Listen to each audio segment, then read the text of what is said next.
क्या आपके चेहरे पर दाग धब्बे हैं तो उसके लिए ये एक नाइट क्रीम बना लें।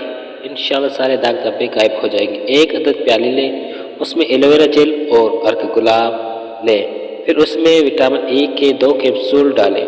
इन तमाम चीज़ों को अच्छी तरीके से मिक्स कर लें और रोज़ाना रात को सोने से पहले चेहरे पर लगाएं। आपके चेहरे पर चमक आ जाएगी और आपकी जल्द हमेशा खिलती रहेगी।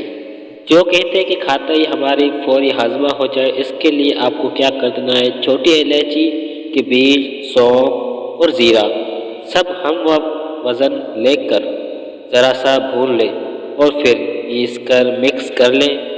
खाने के बाद 1/4 चाय का चम्मच इस्तेमाल करें, आपका हाजमा बिल्कुल भी ठीक हो जाएगा।